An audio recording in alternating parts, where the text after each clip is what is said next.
we dive right in again with our moderator, who will announce some pretty amazing speakers that you're about to hear. Please welcome journalist and filmmaker, Mr. Francis Collins. Francis?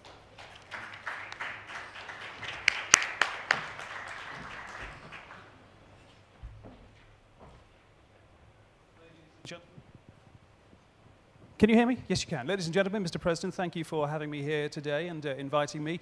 As Charmaine was saying, I am a journalist, so I always think in any situation like this, being a journalist, it's best for me to ask the questions as opposed to talk about myself, because that's what I know we all want to hear. We want to hear from our esteemed panel in a few minutes. Let me just tell you where I come from.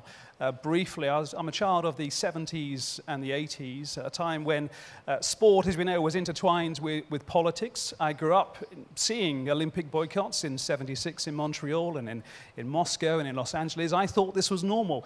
But I also became aware of the power of sport to do good, exemplified by the anti-apartheid movement that led to the release of Mandela from Victor Verster prison in 1990, those great scenes, and also the reintegration of South Africa back into the sporting world. So it was a nice mix of seeing the bad that politics can do and also the good that sport can do within the political framework. In the last couple of years, I've been on a sabbatical living in the Middle East. I was in Syria learning Arabic and learning about the politics there.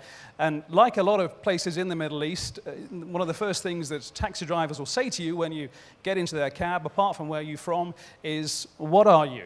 Real Madrid or Barcelona? This is one of the most important questions you get asked in the Middle East. And then you look around the taxi and you look to see if there's a picture of Lionel Messi or Cristiano Ronaldo, and then you quickly say, I'm obviously Barcelona. You know, there was a passion for sport in that region. There was a passion for football, and those two teams, particularly in a town I came to love in Damascus, which of course has now been blighted by what is a horrific civil war. There was a naive part of me as a journalist and a sports lover who thinks that if we could get Ronaldo and Messi to turn up in the Middle East and talk to people in Syria, then the fighting would abate, certainly for a small while. It's the naive part of me that brings me here and believes in this process and believes in peace and sport. But enough about me. We need to hear from the panel. I'm going to bring them all on, and then I'm going to get them to quickly give us a quick minute on why they're here. Then we can start the discussion. So can I first ask to come up to the stage Ms. Snezana Markovic, who is the Director General of the Directorate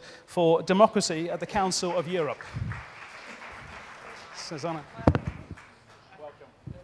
You can sit anywhere. This is very informal. Thank you. Let's bring an athlete up. Steve Mesler, three-time Olympian, gold medalist in bobsleigh for the United States in 2010. Also, we need to have a business insight, and so I'm delighted to welcome Vincent Gaillard from Sport Accord, a man who has been around the commercial markets of sport for quite a few years. And Sport Accord, of course, is an umbrella body for many sporting bodies. Vincent, welcome. And finally, you met him. I think you've realized that this man is not entirely normal, which is why we welcome him to our panel. Mr. Fareed Lafta, Iraq's first qualified astronaut, not entirely the sanest of individuals.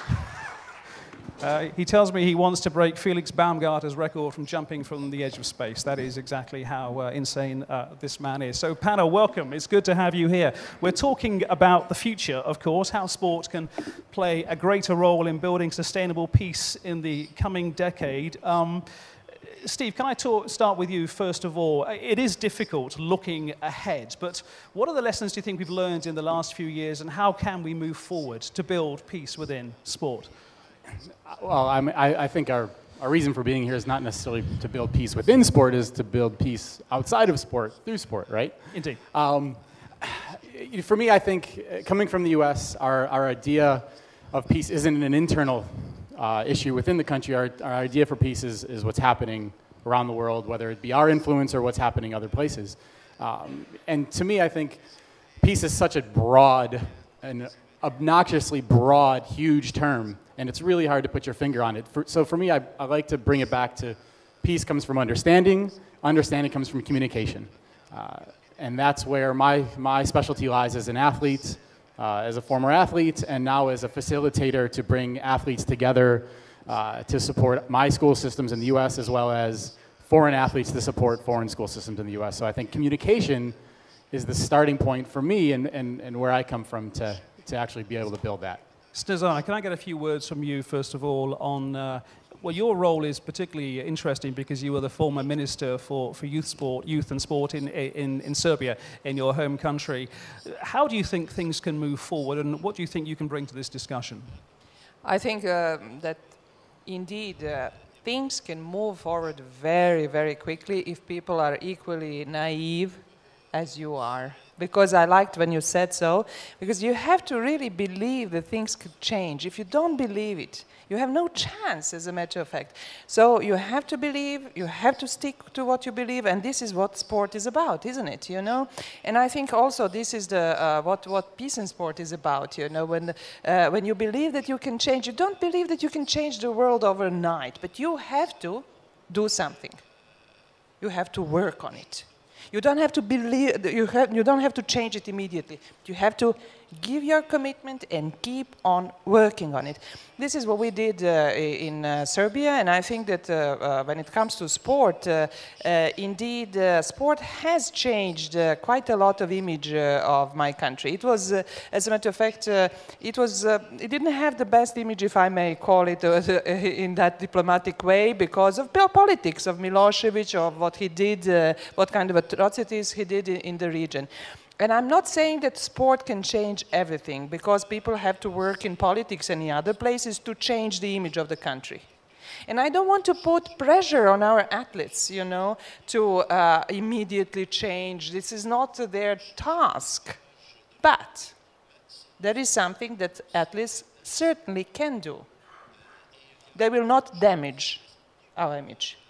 They improve it.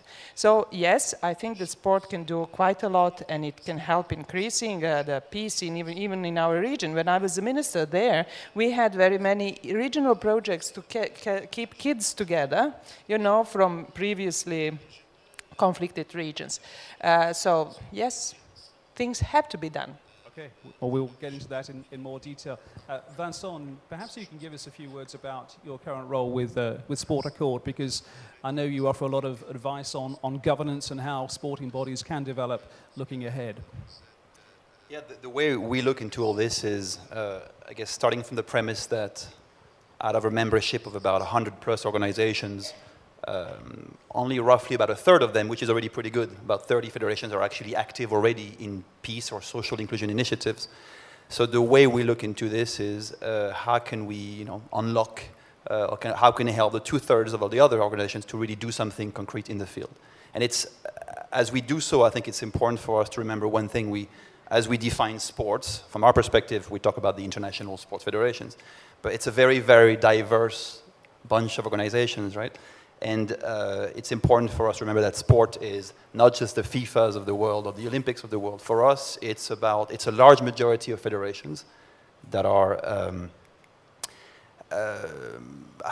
under-equipped, that have low financial resources, that have very little human capability to really think about those issues. And for many of those organizations, the peace in sports and social inclusion is all a little bit intimidating or complicated or sometimes a bit nebulous. So the question for us as Sport Accord is how can we get involved, and how can we help devise solutions for those, I guess, smaller IFs in many cases to really get active. And that's what we're trying to, that's why we're here today. That's why we have a partnership with Peace in Sports and several others, is to try and find those solutions. Okay, if we can contrast the fine detail of Sport Accord, perhaps Fareed, with some of the broader pictures, because you're a man who seems to believe in big sporting gestures. You go up in helium balloons attached to garden chairs. You jump into football stadia in Kabul. There have been horrific scenes in the past, as we know. What is your belief about what you do and what that can bring to sport and to bringing peace to troubled areas? First, I think a role model, it's very important to bring the peace, because from my experience in Middle East, the problem there in Middle East, we have a bad role model.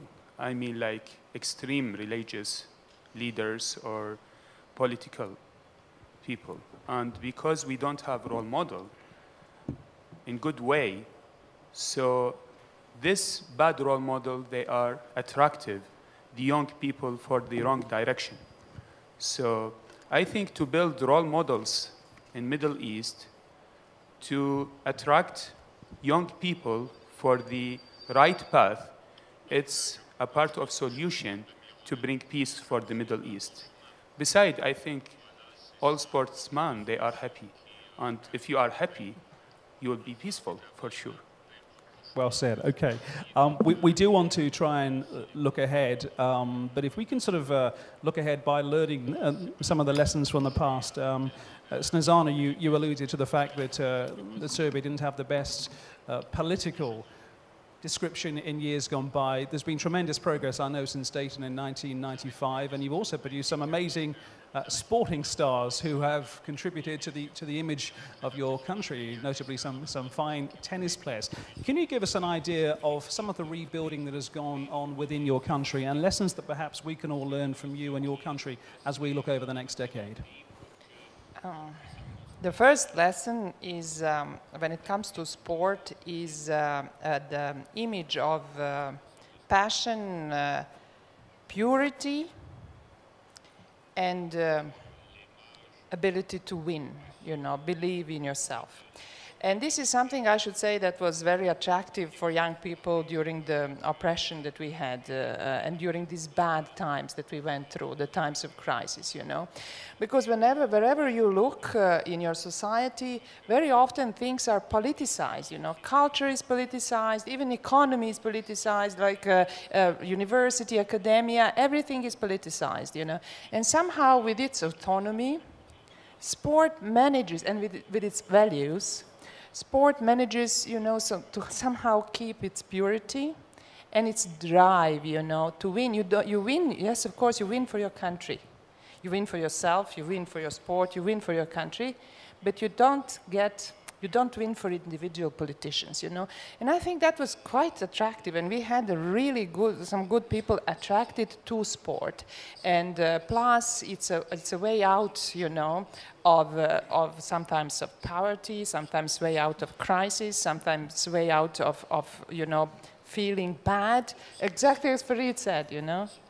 You feel happy, you do something, you win, and you are not stigmatized, you know. So I think that was one of the reasons. There were plenty, but that was definitely in this context something that I wanted to underline, you know, purity of sport. Has this happened by accident in Serbia, or was there a definite movement towards the end of the 90s to actually invest in sporting development in your country?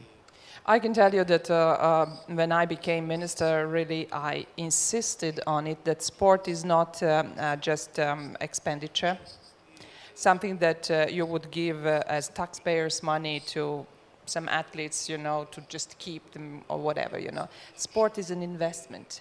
And I very much wanted not only to send our sportsmen and women and also functionaries, you know, people who are busy in the federations, you know, abroad.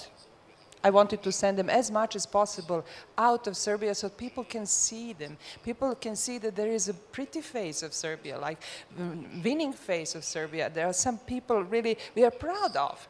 And also, sport has helped to invite people into Serbia through different competitions, international competitions. So we could really show that we are normal, that's all. That's all I wanted to, not that we are big or important, we are just normal. And I think we managed to do it, and just for conclusion, I can tell you that I saw in other countries too, when you look at the World Championship in football in South Africa, you know, you could see enormous power of sport to transform a country, you know, and put it back in a positive way on the world stage, you know. You could see as well in Great Britain, now London Olympic Games, you could see enormous power of sport to transform the message of values, different values. Winning medals, that's okay, but values too. This is why I appreciate sport. the message of those Olympic Games when they got the bit, of course, and all the way through has been legacy, has been sustainability, it's been redeveloping a poor area of London. Vincent, perhaps I can get your views on this. Is this something which we're going to see more of as we look over the next 10 years, where sport itself is not just about the playing or the winning, it's about what it can do for society, how it can empower people, how it can develop facilities, as we've seen in London 2012? I sure hope so. Yeah, sure hope that will be the case. I think one of the key challenges that we have to address, by the way, I think as we're trying to unlock on how all those actors of sports are going to get engaged or involved with it, is also to explain that this is not just, for sport to get engaged, is not just an act of philanthropy. It doesn't have to be just an act of philanthropy. I think there's also other levers that we can use to convince sports to do more. And I think we have also numerous examples already of sports actors that got engaged because, yes, on one hand, they do great stuff in the field. They do social inclusion. They are active for peace. But perhaps not more importantly, but importantly to them, is by the same way, they address some of what their core objectives are. So I can do something in the field in a country in Africa or in Asia or in South America. As I do so, I'm hoping to also address some of my core objectives, which are to develop my sports, to reach new demographics, to structure national federations, to raise my reputation, to get more sponsors, what have you, right? So hopefully, if those two objectives meet, then I think that's where things will change. It's a bit, in a way, I think the best parallel that I can draw is with what corporation did with CSR, with corporate social responsibility. Only from the moment that corporations saw that there was a direct business benefit of doing CSR, of doing good, that's when things started to change. And I think we should draw the same parallel with sport. So it's almost a marketing pitch. It's not just about philanthropy, it's also about helping your own sport. By doing so, you do great stuff, right? You can do great stuff in the field. So. The theme of this discussion, of course, is the future, and it's always quite tricky because we're not entirely sure what is going to happen. We can talk about what's going on at the moment, but I always think it's a good thing to actually sort of cast your eyes backwards very slightly and see how we've moved on. I mean, if we'd been sitting together 5 years ago, barely any of us would have heard of Facebook, certainly Twitter didn't exist, and yet in coming here, Steve and I connected on Twitter. I've looked at all your profiles on various websites. I've seen YouTubes of Fareed's madness in the air. How important is social media now? Perhaps, Steve, I know your classroom champions is at the forefront of this. And how do you think it can develop over the next few years? I think that's a good question, but I'm going to draw back one time and I'm going to challenge you and what you had said about athletes. Their role is not necessarily to do these things when they're competing. They have they have their job to do, and it was something that when I was an athlete and I went to 3 Olympic Games for my country, and my sled, my last year in bobsled, we won our country's first gold medal in 62 years in our sport. It had been 62 years since we'd succeeded in that sport, and going into that season, I decided that I wanted to do something different. If anybody here was, how many athletes do we have in the crowd? Or former athletes? Quite a few. Quite a few. How many of you have gone to a school and given a speech? Gone to a school and spoken to kids? Similar number, maybe. So everybody who's done this has gone to a school, they've spoken, and when they walk out, what do you think? You think after you've spent 45 minutes, and you'll never see these kids again, most likely. You'll never see them. After 45 minutes, you thought, if 1 or 2 kids listened, it was worth my time. We almost all have had that thought process. And going into my last Olympic Games, I decided that wasn't good enough. There's social media, there's Twitter, there's Facebook, there's video chat, there's Skype. Classroom Champions, my program, just started a partnership with Skype to be able to utilize, because what it's turning into, and as the future moves forward, these athletes are busy. And they do have a lot of pressure and stress on them going into an Olympic Games or a non-Olympic year. So how do we utilize these athletes? Not just sport as this overall huge word, but how do we use the athletes and use their time efficiently? And that's where Twitter and social media and Skype and recording a video. The athletes, when you're competing, you don't have an hour, even a month, to go to a school every month and see the same kids. But you absolutely have 5 minutes to hold up your video, your cell phone, Whether you're in an African nation or whether you're in Asia or whether you're in the US, cell phones are everywhere now. Everywhere. And that's where the power of social media, to me, is coming to the forefront. It's allowing athletes to connect, not one time, not go into that school, give that one talk, and never see those kids again, not sure if you connected. It's allowing a communication. It's allowing a conversation. And it's allowing us to ask questions of the stakeholders, of kids. Ask them, what do you want to learn? Why are you doing this? Why would you care? Instead of us going and talking at them, we're able to talk with them now because of social media. So you're interacting totally with the people who love sport, effectively, and with kids who, in the past, you think you would have been going just to lecture them. I'll debate you on that we're not going to talk to the kids who love sport. We're going to talk to kids who know what sport is and respect it. I don't care if a kid likes sport. I don't care if a kid wants to participate in sport. The lessons they can learn from the athletes that have succeeded in sport, they use everywhere. The lessons we use in Classroom Champions, goal setting, community, fair play, leadership.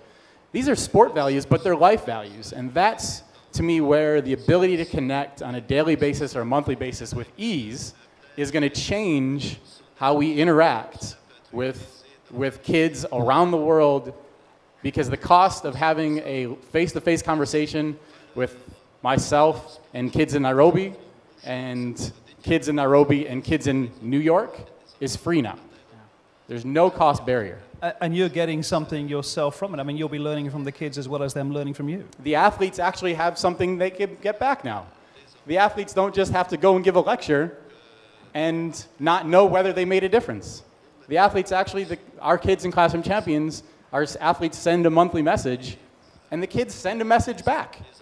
2, 3, 4 minutes, what they've learned, how they've utilized the athletes. And that, to me, is the future of how we're going to utilize this kind of communications technology, is because it's making the athletes more efficient and allowing them to communicate from wherever they are in the world, and whatever they're doing. We all have 5 minutes. That's the premise. Fareed, can I just put this to you, because I know you grew up in Baghdad. You were telling me a couple of days ago when there was a few hours of TV only, and most of it was devoted to Saddam Hussein. And I think the way you described it was you had a very small window on the world. Now, what Steve is describing is one enormous portal. It's a very big window. So can you put yourself in the mind of perhaps a 10-year-old in Baghdad today, and tell us the perspective on having this interaction, having this ability to learn and to interact with sporting stars? There is no question about social media. It's very important to separate your message. But I think to build successful person, it's not depend on the social media. It's depend on yourself. So as you said, I told you that I grew up in Iraq, and I was like in prison for 25 years because in Iraq we don't have passports at this time, and we don't have satellites. If anyone, if he tried to bring satellite, the penalty is death. So we don't have cell phone, we don't have internet till 2004. So we was like in prison, and we have just one channel, and this channel, it's broadcasting for 12 hours, and 8 hours of this 12 hours, it's about Saddam. Saddam, he's sleeping, Saddam, he's wake up, Saddam, he's eating, I don't know why. So I have a small window. It's just 5 minutes every day at 6 p.m. Baghdad local time. It's cartoon.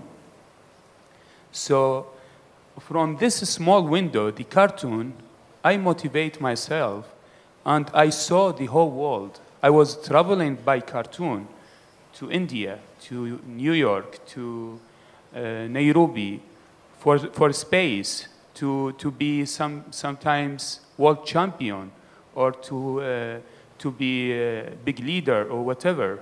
So this small window, it's give it to me the motivation to be successful person. But it all depends on myself, because I want to build myself. I want to have a ticket to get out from this big prison. So it's not all about the interaction. You've got to have something within you that's got to grow as well. Yeah, I believe that if you want life, if you want to survive, then you can reach it. But if you give up, then you know the result. So unfortunately, I was in the States and in Europe. They have another problem. I was give lectures in Oregon and California in some high schools, and then I saw they have everything. They have electricity, safety, illustration, materials, equipment, all positive environment to be successful. But they are careless, and whatever you say for them, they say it's boring, it's boring. They have just this word, boring. So the problem with the human nature, if you don't give them anything, they will not do anything. And if you give them everything, it's same. So we need a role model. We need to give them hope and to give them a beautiful picture about how to be successful, how to build your future. So I think it depends on yourself in the first stage and how to attract them for this great target in the future. Snezana, if I can get your opinion on this from a Serbian perspective. I mean, the children are obviously the future. I mean, in 10 years' time, a 10-year-old now in Belgrade could be the next Novak Djokovic or could be playing NBA basketball. How important has it been for children in your country to see great sporting heroes emerge over the last 10 years or so?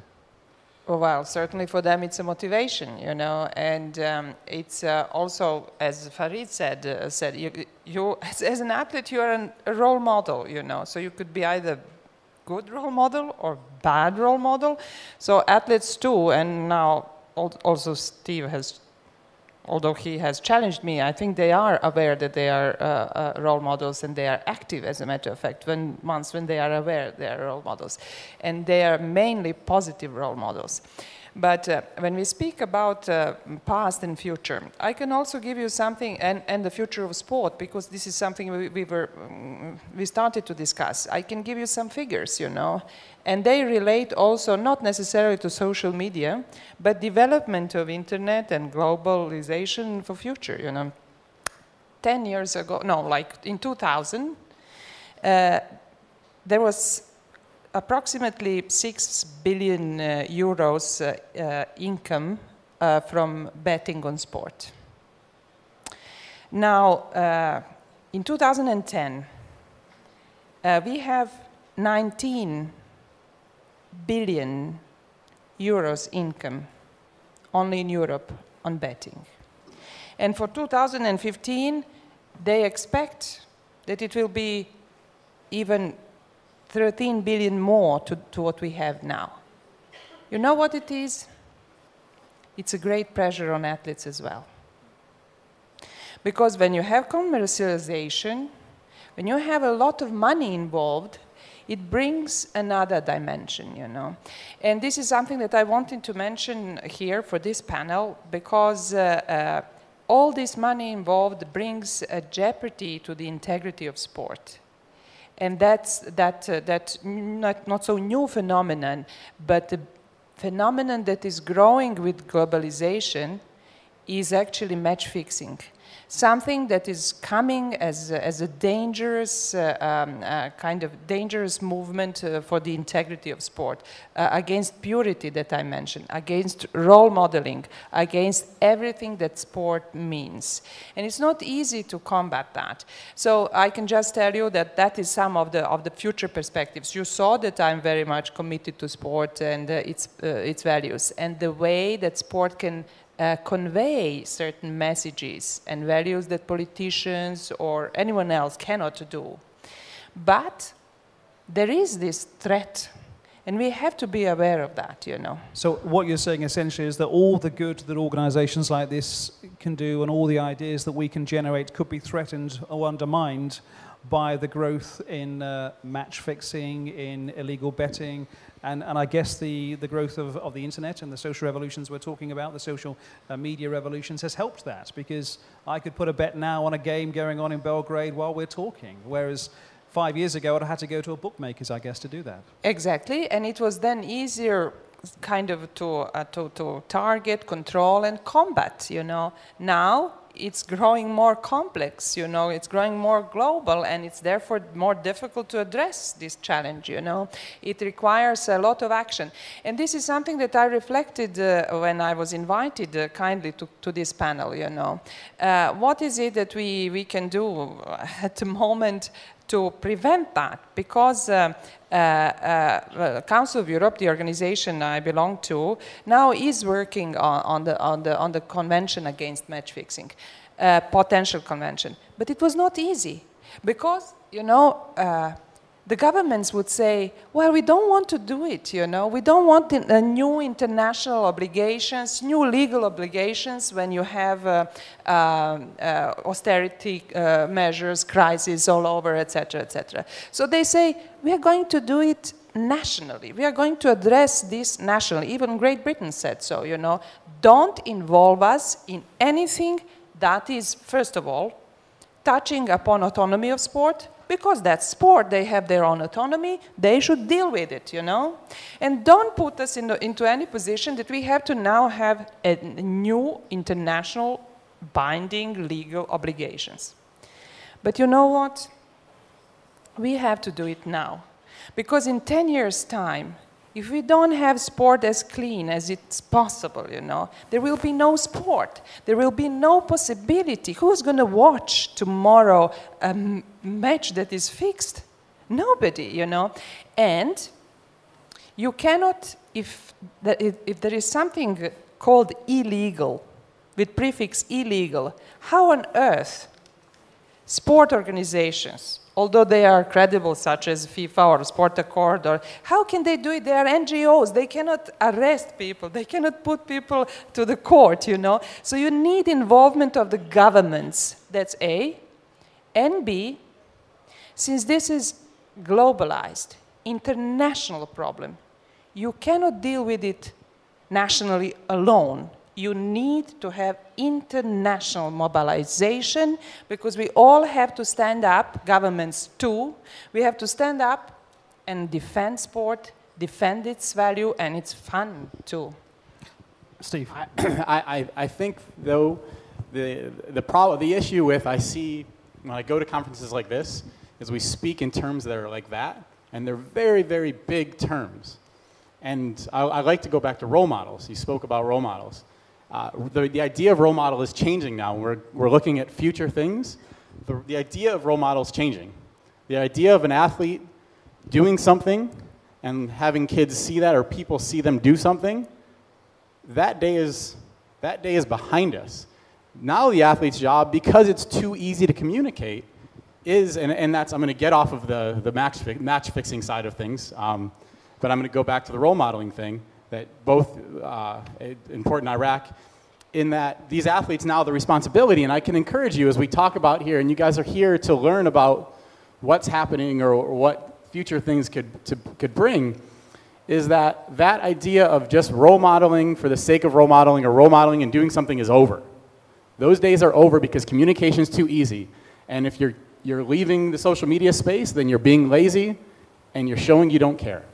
That's the bottom line. If you are not able to interact with your people, whether it's whatever nation you're in, whether it's Wilson's homeland or whether it's on Iran, these are the people now. It is now time for them, because it's easy enough for them to do it as they travel the world. I encourage you to find your athletes and not only encourage them to be good role models, but encourage them to engage with their kids, because it's easy for them to do now. And I think that's the easiest thing to do. We're not talking about shifting government policy. We're not talking about broad, huge strokes. We're talking about very specific, simple things. And I think that's where the future is. It's moving simple. So we have, in a sense, we have the pan-governmental point of view in combating problems. and Steve, you're from the athlete's point of view saying we can combat it by actually having interaction and using social media. So do we need a mix of the two? Absolutely, and that was my point, you know. You can't do anything alone. You have to individually take responsibility, and I appreciate what athletes do, you know, individually communicate and try to communicate values, but behave as well, you know, and on the spot. But honestly, I do believe that the governments have to do their share, and they have to do it actively, and they have to do it now because of the future integrity of sport. Steve, with all your nice words committed to the kids and the communication with them, which is needed and necessary, you need also international multilateral activity to stop ugly issues growing and jeopardizing the integrity of sport. You need to do that as well, individual and multilateral combination at the same time. This is why I'm attracted, among other things, to this organization, to Peace and Sport. You know, they are every day actively involved in mobilizing internationally and also individually, but internationally trying to convey certain messages. This is not easy. You have to do it day by day. That's what I think. Okay, I think we understand where you're both coming from, and it's very interesting to hear those two contrasting point of views. I want to talk about another subject as we look forward, because of course we have an economic crisis across the world, and I'm wondering, perhaps Vincent, I can get your opinion on this, because I know you're from a commercial background. How is this going to impact on the way sport is developing and the ideas that we generate at forums like this will develop? Do we need big business? Give us your views on the economy and its effect on such organizations like Peace and Sport. We need a big business, but not match-fixing way. Okay, we take your point. Fair enough.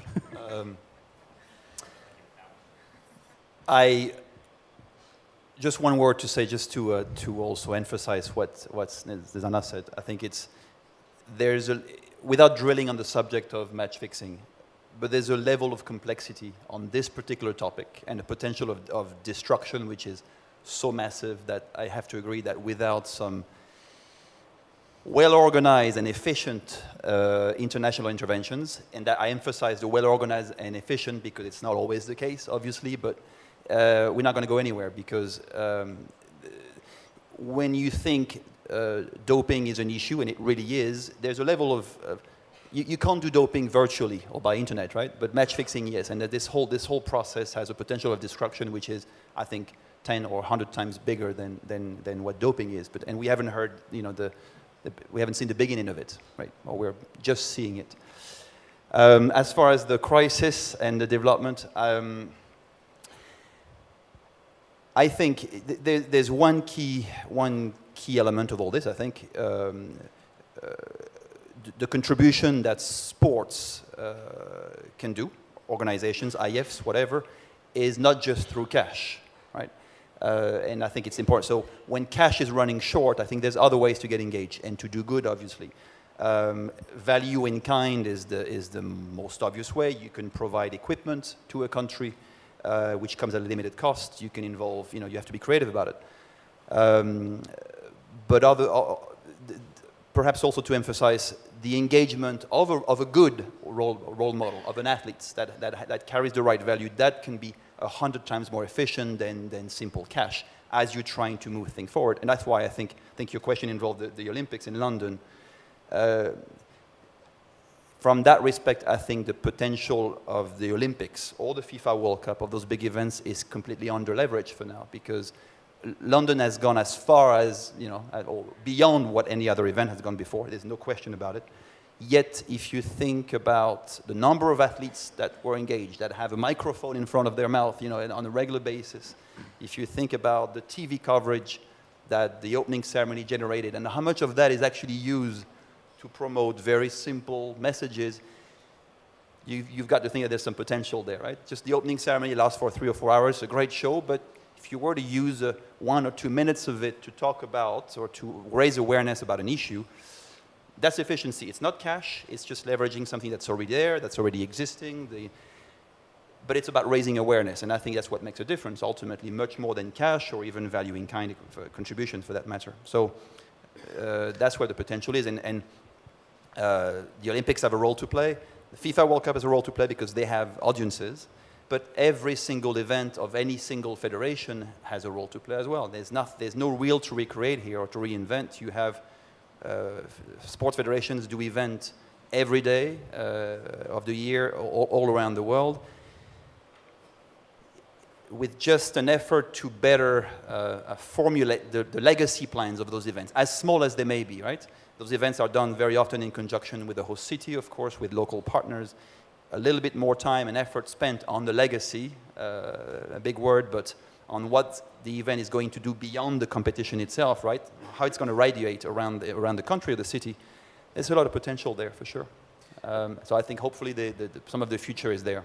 If there isn't funding, though, for certain programs that perhaps have been funded in the past, conversely, do we have to start thinking about other ways of driving things forward? Do we have to be slightly more innovative in the way things are done and the way we communicate? I mean, maybe 10 years ago, and perhaps we can get the political perspective, there was more funding around for certain programs. If things don't get any better, are we going to have to change our point of view, Snezana, in the way we treat sport and the way we look at it, the way we fund it, the way we help it?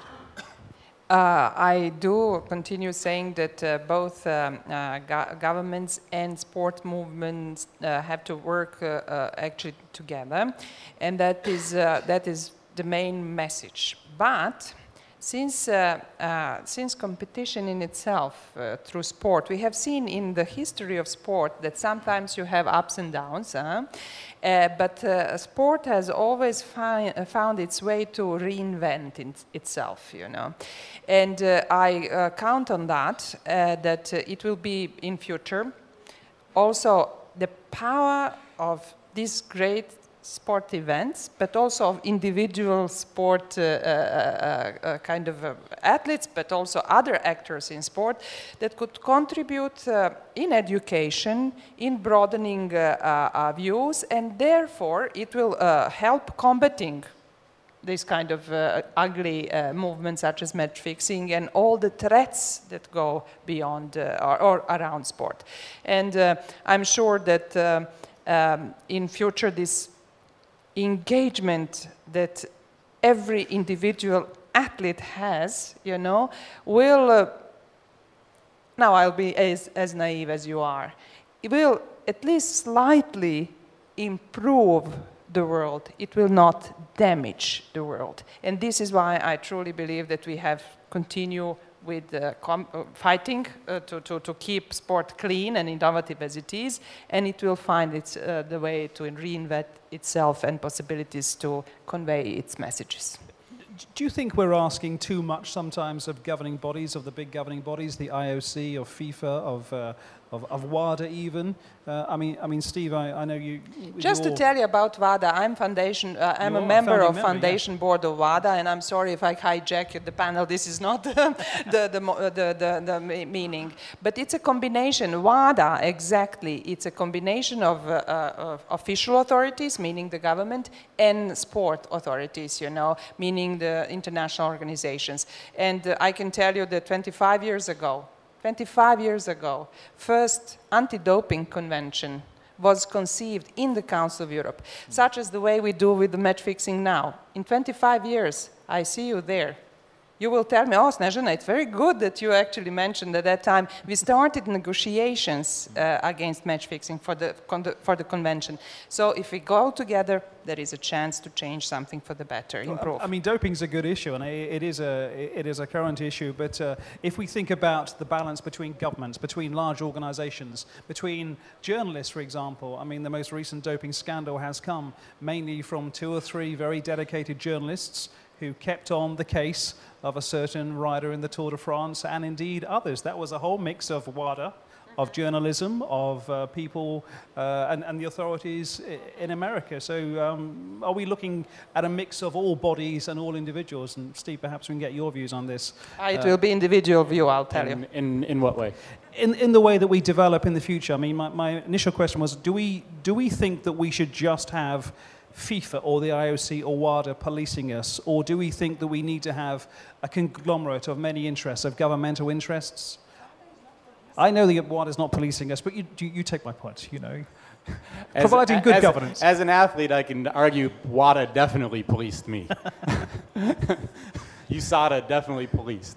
But I'm still not understanding the context. Well, my point is that I think quite often we can put the emphasis on a big organization like FIFA to develop football, to develop sport. Mm-hmm. Should we have a mix of organizations like yours and FIFA, governments and your organization? Absolutely. I think the role of people in this room that have their own NGOs or are involved with, if it's an NGO or if it's with the National Olympic Committee, I think the National Olympic Committees and the FIFAs and the IOCs, they're too big. They're not specialized enough. I think the knowledge that is in the room here is knowledge. I mean, think of it: a massive corporation uses consultants because those consultants have specialties that the corporation's too big. They don't have the individuals that have the experience and the knowledge. So I think really the only way that the big Peace and Sport, they use the small NGOs to help them build their peace process and help them do things that Joel and his team might not be able to think of. Using those kind of organizations helps you think outside of the box. I mean, I've spoken with African nations, with people in this audience. There's no way that I could have conceived of that, or people in my Olympic Committee could have conceived that, or people in the IOC could have conceived of that. But if they can bring those people in and support them in whatever way. I mean, Vincent talked about it's not necessarily money, but it's reach, it's support, it's exposure, it's those things. If those large umbrella organizations, and that's what Peace and Sport helps do, if they can facilitate the FIFAs and the IOCs to give the airtime and the resources, whatever they may be, to people in this room, I think that's how progress is going to be made. So it has to come from the support of the large organizations, but the groundwork is going to be done by the foot soldiers in whether it's a Classroom Champions or whether it's whatever organization it is. Fareed, you've been quiet for a while. Can I get your views on this? Is it a mix we need of the big organizations and the smaller NGOs to drive the message forward? I just want to say about the business and the money. I think we have a lot of money actually in the world, and you can see there is a lot of spent money in the weapons and this stuff. But the problem is about how to promote our message. And I just want to say a special thank you for Monsieur Joel, because he's part of promote our message by holding the Peace and the Sport to reach the organization, I mean the government or non-government or business, to tell them about how can we help to spread peace. So the problem, even when you notice the media, so when you notice, for example, or watching any channels, so by 24 hours, 75% of this news, it's negativity. It's about killing, bombing, or murder, or whatever. But nobody is promote or marketing peace. If some wedding or some love story, nobody talk about it. Nobody encourage this. So we need promoting, we need to reach people, and we need to say it for companies, don't spend your money in weapons. Our message, it's also important. It's also beautiful. And you can invest on this and you can get profits from this. You need to talk for the businessman and from his mind. You can get profits from our message. You can get money from our message. It's not just spend money. It's not just holding some forums and thank you and goodbye. No, there is investment in this, and you can get advantage from this. I think a good example would be the sponsorship given to Felix Baumgartner. You know, the people who sponsored him got possibly the best publicity I've seen in a long time. Your views are great.